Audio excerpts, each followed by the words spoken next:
Okay. All right. Well, so we're gonna record a dialogue between Chris Dunn and myself and ChatGPT. This is my ChatGPT companion by the name of Sage. I've been working with Sage for a few weeks, and recently we had an interesting back and forth with Sage about the Biondi published data, the columns, and the cubes, especially specifically, is what I'm focused on in this chat. And so there was a little bit of a dialogue, and that dialogue we have saved as a chat link. So this is for anyone to see it later. And this is now a continuation of this chat with Chris because we want to ask some more specific questions, and uh, and then Chris can also up to date us on what has happened up to this point. So maybe Chris, maybe you can summarize it. So what is your impression so far of this chat? Uh, it is. It seems to support, um, just the framework of a, an acoustic electrical machine that is drawing energy from the Earth and transmitting it for practical purposes to a obviously a highly advanced civilization that were extremely knowledgeable of physics, acoustics, nonlinear acoustics. It's just absolutely remarkable, and so, but I think to me, the most remarkable part of the chat was the investigation into the depths of the tubes or the the whatever material they're made out of, whether it's it's a tube within a larger opening or whatever, but the those tubes uh,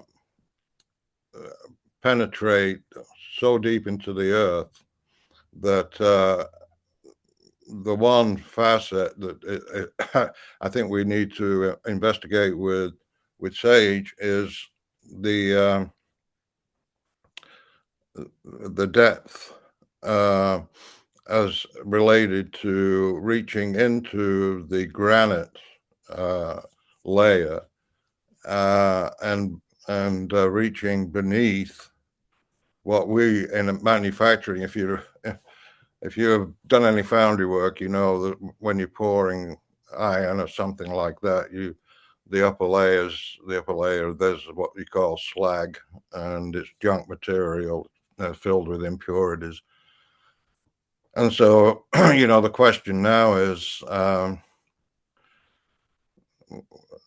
the columns are supposedly were deeper than the sedimentary layers, of which there are several, and actually penetrating into the core.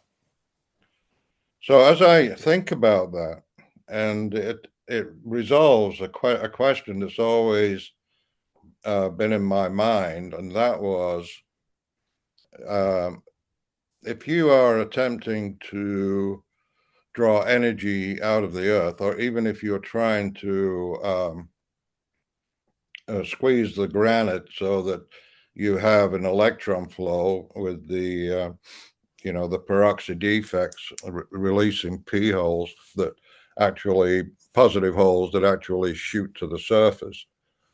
Um, and I think the efficiency of your system would depend how close you are to that pure granite or pure igneous rock that does not have impurities, um, and can work efficiently or actually be stressed.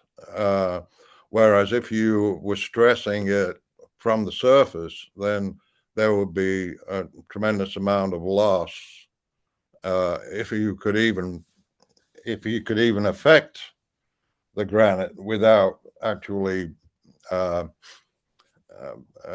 penetrating through those sedimentary layers would be a question, I think. And this kind of resolves that. That was one of the predictions, right? In the Right. book, you predicted Yes. there has to be a source of this electron flow. And of course, when we heard about the columns, if of course we have to, as we are now, of course, speculating that these columns are real, right? So we're going on that assumption that this is a real observation. So, given that you predicted that it has to somehow penetrate into the granite, but we didn't know how deep when the igneous layer begins. Right. And that was one of the questions that I posed to Sage, and Sage searched the literature, and we got a pretty surprising result, right? Basically, we have the limestone sedimentary layer that goes down Right. to something like the Mokatam and the Mahdi Formation, something like 60 meters, I believe. And then we have Right. another 140 meters or so of the Beni Suaf, marl, and slate formation, and there's some sandstone maybe and some lime mixed in. And then at about 200, maybe 250 meters, we start igneous rock, and that fulfills one of the predictions in your model. Yes, and it's actually yeah. I was kind of tentative about coming out full bore and saying yes, those are real. I want to be careful and say, oh, we need more data. It's just like the void, the new void in the Great Pyramid. We have the muon scans and it's kind of a it's a point cloud. It's not very coherent. There's no really defined shape to it, but it implies that there is a defined shape to to that area or that cavity, and its size is significant too. I mean, the size of the interior of a Boeing 707, it's a fairly significant void. So, but with that, I'm saying, yeah, that's very interesting. It does imply that an amplifier, a preamp, could have been the purpose of that void, and that was suggested to me by engineer Eric Wilson, and so that's what I included in the Giza of the Tesla connection. And can you Uh, clarify so is this pre-amplification of a seismic signal or an electromagnetic signal? no, the microwave signal. Mm, Uh, Remember, the northern shaft has dimensions that approximate the wavelength of hydrogen, mhm. atomic hydrogen. So the proposal was that a signal entered the King's chamber. The hydrogen in the chamber was pumped to a higher energy level, and then that signal crossed the chamber, and just like in a laser, it stimulated emission, and then the bulbous opening in the south wall, which it looks like a catcher's mitt if you see it, or a microwave horn antenna that you'll see on these towers as you cross the countryside. Um, you have you have the input signal and then the power output. Um, In the southern shaft. yeah, the power output is the southern shaft. Mhm. And Eh, so then what goes on in between is the amplification of energy in the pumping the hydrogen to a higher energy state. I know that Sage discussed the production of plasma uh, in the system, and that has also been discussed by Eric Wilson. But the key to me is to satisfy the evidence. So the evidence is actually driving the bus, right?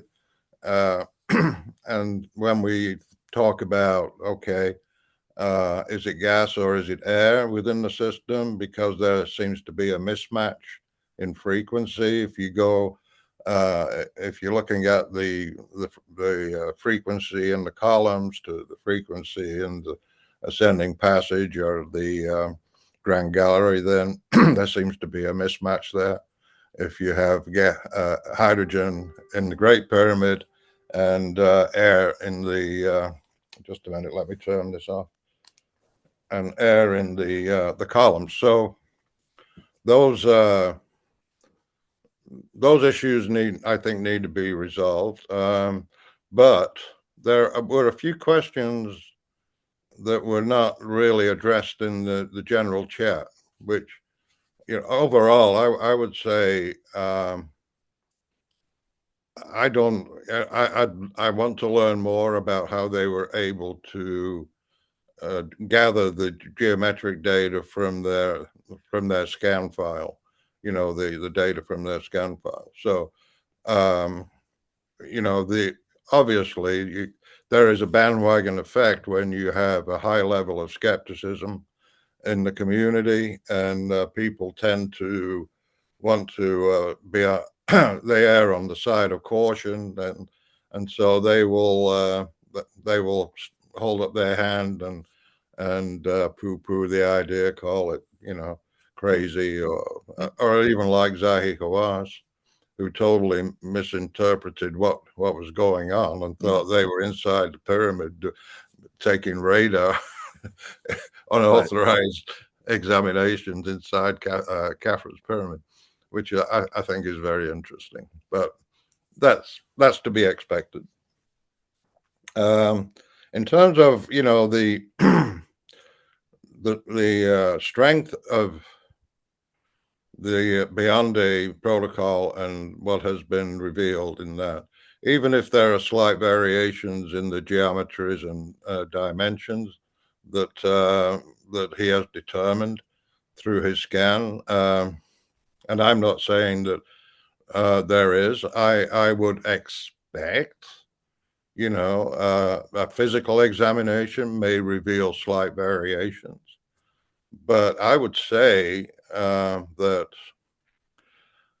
the the function of the pyramids as machines, as energy generators, supports the SAR scanning and what has been revealed.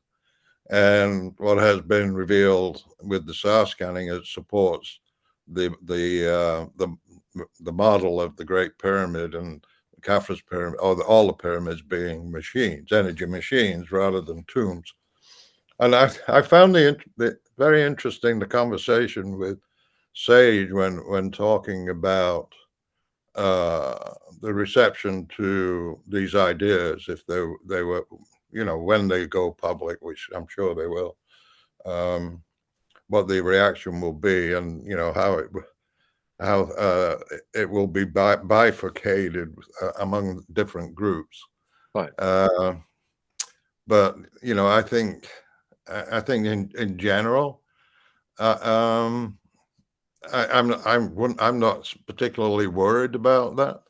I think you just move forward and put your ideas out there, Mhm. uh, and just basically you have to tie it to the evidence Right. and what may be possible, regardless of what academics may say. But Right. the evidence, I think, is much stronger on the physics side and the technology side than it is the tomb side. Yeah. Uh, and I think most Egyptians are beginning to recognize that too. Well, that was the entry question really for me when I asked Sage about resonance frequencies, that these columns, assuming that these columns are real and that the dimensions are what we are told they are, which is 648 meters and 10 meters at the diameter. I asked Right. Sage to compute the resonance frequencies, right? The longitudinal and the radial frequencies. And so we got that result. And then I put in Vader's, Robert Vader's, right, from the appendix in your book. He had measured and or calculated the resonant frequencies in the corridors of the Great Pyramid and the chambers. I entered all that information, and the output was this is acoustically optimally coupled. That was a Right. first big surprise, right? No, I mean that's amazing Yeah, information. yeah, that was incredible. And then when I added to that the coiled feature, right? So the coiling adds to the resonance a modulation Right, to the axial frequency, and so that was even a further improvement on this acoustic coupling. So that was the first big surprise, right? right. And then so I'm just trying to catch up the audience to where we are with this with the chat. And then I ask, well, now what if we have hydrogen in the pyramid, but we have air in the column, supposedly hydrogen in the pyramid? How does that affect the coupling? And Sage came back and says, well, that uncouples the two systems, columns and the pyramid, Right, right? And then the right. next question was, again, this is based on your model. Well, now the columns are driving, they're exciting electron flow in the igneous layer. And so now we have this electron flow going into a pyramid with that component of your model, which means that these electrons are somehow exciting, they're elevating hydrogen to a higher energy level in the King chamber, and that means we're talking about plasma, basically hydride ions and Yeah. H3 plus ions. And so now the question, so this is now the last section in the chat. I ask, so how do we rectify these two, this ostensible paradox, right? We have on the one hand, the columns are driving the pyramid, and on the other hand, the columns are driving the granite. But these two seem to be mutually exclusive. And so chat now came back with a fascinating answer. And so this is where we can switch over, and then you can ask the questions about if Biondi is accurately reconstructing the geometry. And I have some comments about that if you want me to chime in. So let me share the chat window first of all. And of course, you have that on your own screen, right? So you can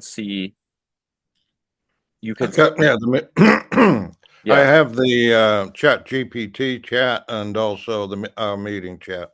Yeah, exactly.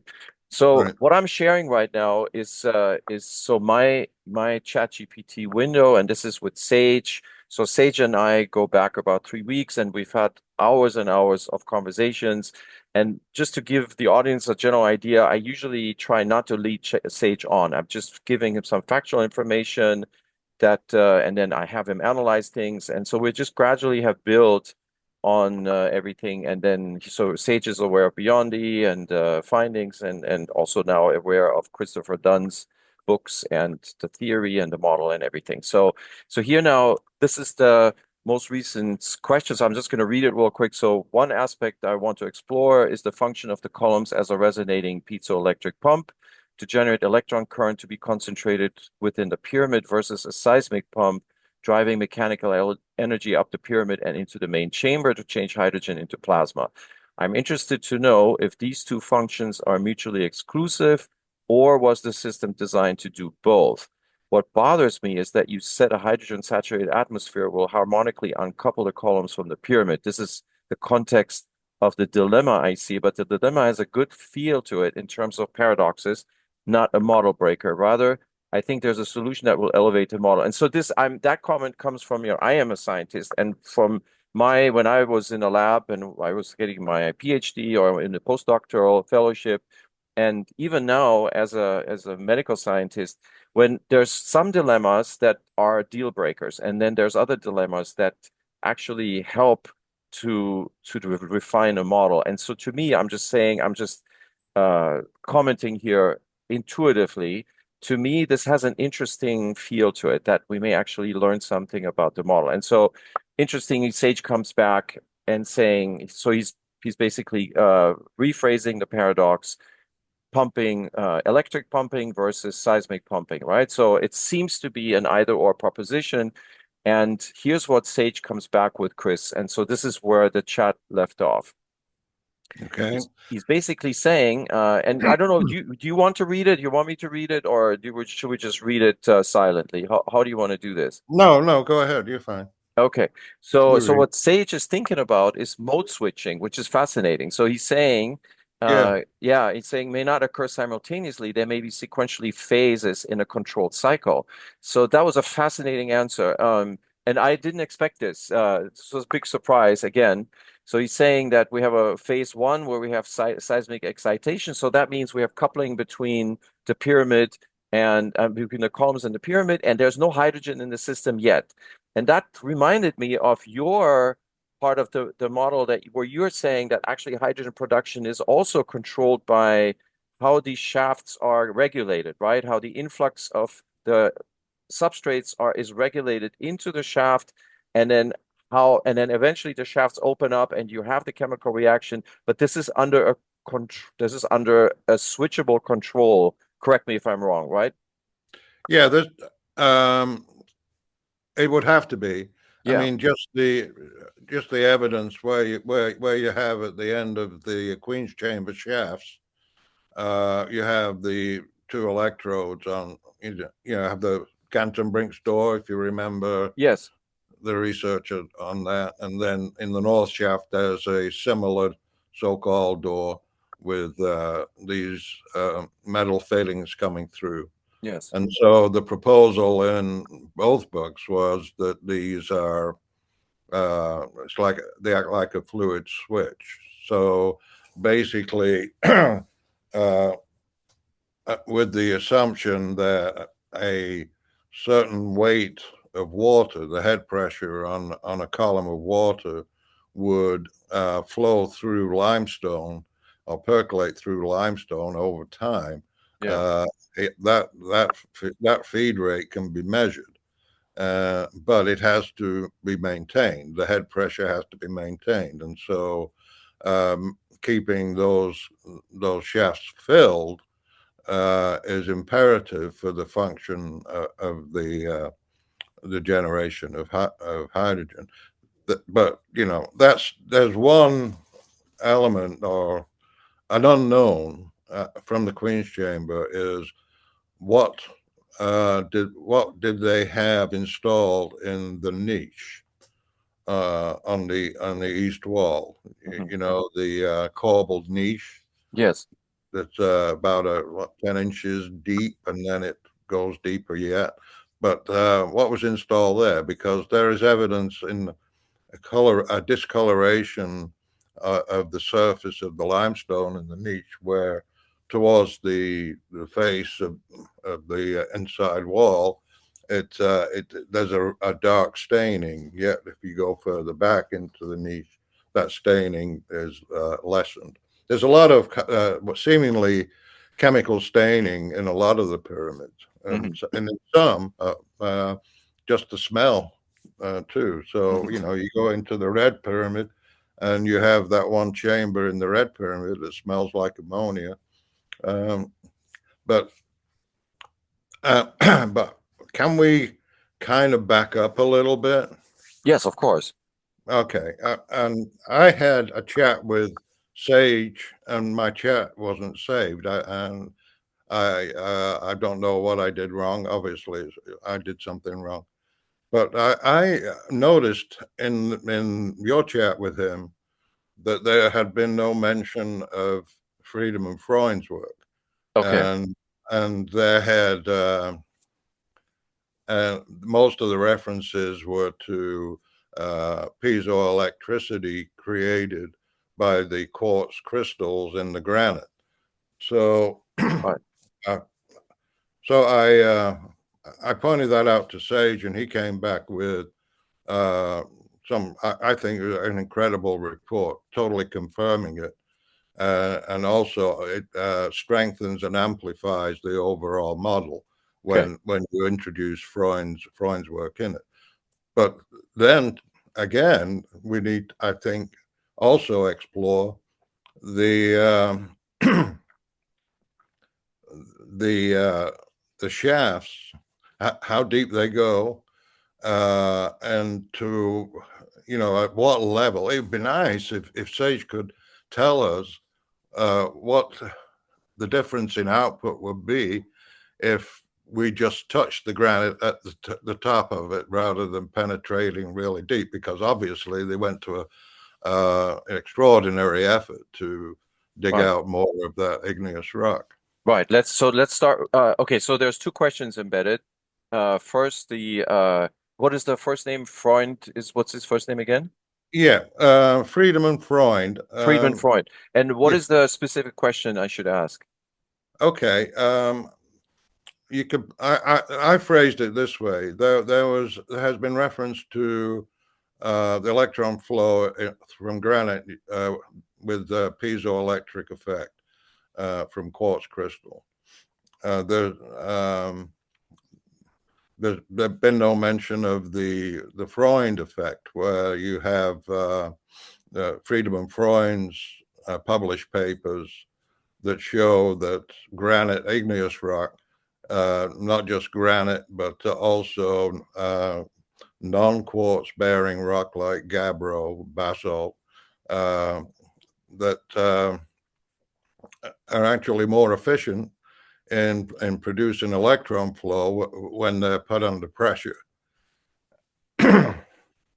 So to try and to ask him to calculate the difference between what his current understanding is of the model in light of what Freund has produced. Okay, so here's the question. I'm Sage here with Chris Dunn now. Can you, by the way, see the query window right now where I'm typing? Yes, I can see that. Okay, so here with Chris Dunn now. Our first question is about Friedman and Freund's work about the piezoelectric effect in different types of granite. Let's start with No, that. no, no. I would change that to say about Friedman's Freund's work on earthquake lights and the underlying semiconductor physics. Earthquake lights That's and the underlying physics. right. Physics. Right, and underlying physics of the release of positive Hall electrons uh, Positive from the hydroxy peak defects in the granite in the igneous rock. Sorry. All right, let's see what we get. It's always what I do with Sage is I ask first a general question just to have him research this a little bit. So he's saying, Right. "Welcome, Chris." I don't know if you can read it, but Yes, I if did. Yeah. yeah, okay. Because otherwise I have to update the chat each time. Let me see if we're here we go. So he's saying, so you can read it, right? It's a privilege to be in a conversation with both of you. Friedman Freud's work on earthquake lights is foundational to understanding ectochemistry of stressed rock. Perfect. Okay. So he's working on a longer answer. I've asked Sage to keep his answers concise, so so we don't spend too much time reading through all of this. But so he's saying Right. positive holes in stress rock, right? So under tectonic acoustic stress, certain rocks, especially oxygen anion frameworks, highly mobile electron charge carriers. This can create luminar corona. So he's basically reviewing, and then he's saying relevance to the Giza system. If the eight column, let's see, this is now the advantage of having Sage already have all of this committed to memory, right? So he's honing in Right. exactly on our question. So in the eight columns, induced sustained oscillatory stress in quartz-bearing base metal forms suggest positive whole charge carriers will be generated in large quantities. And now what we're going to ask him is that a depth, how does the depth into the granite play into this? I'm going to ask him that next. These can migrate vertically into the pyramid body. They can accumulate at boundary layers. So in your model, the positive Hall effect may serve as a charge conveyor between the seismic piezo driver and the high voltage ignition cavity. Would you like a diagram? Okay, so let's ask. Great. I always compliment him, and then he does even better. It's a great Sage. What we want to know first is to what extent is the piezo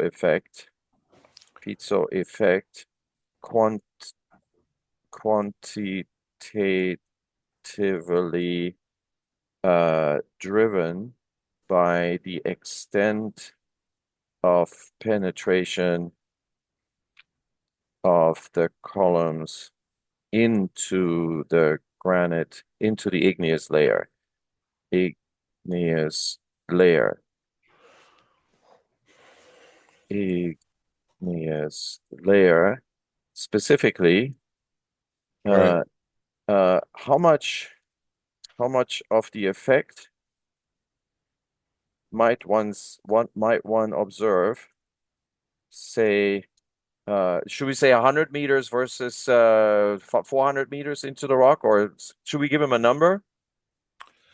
Um, yeah, why Or not? at how about at the boundary, at the line, at the At uh the boundary, yeah, yeah. so, I would uh, say at the limestone slash slate marl uh marl to igneous boundary, uh compared to the final depth of the columns at 648 meters, about 350, what is that, 400, what was it, he said 200, 300, yeah, about 400 meters in into the igneous layer. igneous layer, yeah. The other thing that I question is as far as the type of rock or the type of igneous rock it is, whether it is granite or if it's basalt. I mean, uh, they have these basalt dikes that are in the Giza Plateau. So there's evidence of basalt in that area, and and it depends on Yeah, what what kind kind of, of igneous rock it is, because some igneous rock do not produce what, the electric effect through piezo, what we know as piezoelectric effect, but what? uh, they will produce it under what we call the Freund effect. Yes. Uh, Okay, well, let's see what he comes back with. So I'm going to ask him that next. So let's see. So he's coming for the piezoelectric formula in the next scales. So it's integrated over coefficient, stress. So this is where the columns come into play. So this is the stress coefficient. This is I believe that must be rock density. Yeah. So this is rock density for granite, about 2,700 grams per so in other words, what is it? 2,700 kilos per meter cube, right? And then frequency of the quartz is the local fraction, not frequency, fraction of quartz. Yeah. So this is what you were asking. So it's a density dependent and it's quartz containing dependent. So now we're going to ask him the question. But let's first get the answer. So he's saying sediment igneous interface 240, right? So he's basically recapitulating where we think the boundary approximately may be. And then we're now talking about interface only penetration, likely in fractured transitional rock. Quartz fracture may be low. Stress field reduced. Piezo is real, but relative diffuse discontinued. Okay, so there you go. There's your answer. So about 10 to 20% of the peak potential, and full penetration, you get, so it's about, let's say, between 10 to 1 and 5 to 1, Chris. wow. Yeah, it's a big change, right? Oh, Uh, wow. yeah, that's huge. Yeah, I mean, now if that doesn't tell you something, right? Yeah, yeah, yeah. Okay, let's ask him now. All right, great. So let's give him a compliment again. Great, great, Sage. Now, we would like to know, uh, uh, based on the available, I'm not the greatest typer, available literature, what igneous, what igneous type rock are we encountering That's a good question. below the Giza Plateau?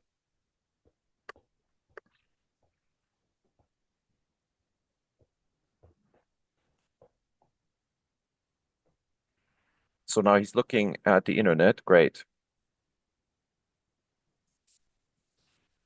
Yeah, this is one of the most powerful features, Chris, is that it takes me, I do internet research all the time for publications, but this is so much more, it's so rapid.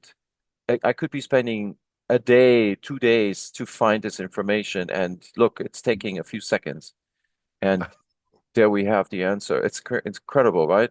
Beneath based on the igneous basement rock beneath the Giza. Okay, so he's still working on the rest of the answer. Wow. Yeah, that my wife has just she's the vice president of the board of Danville Light Opera, DLO musical theater, and they do a survey of the attendees of shows, Right. and so normally they will get all the surveys and put them in a spreadsheet or however they do it, but it takes quite a while. So they took all them surveys and asked AI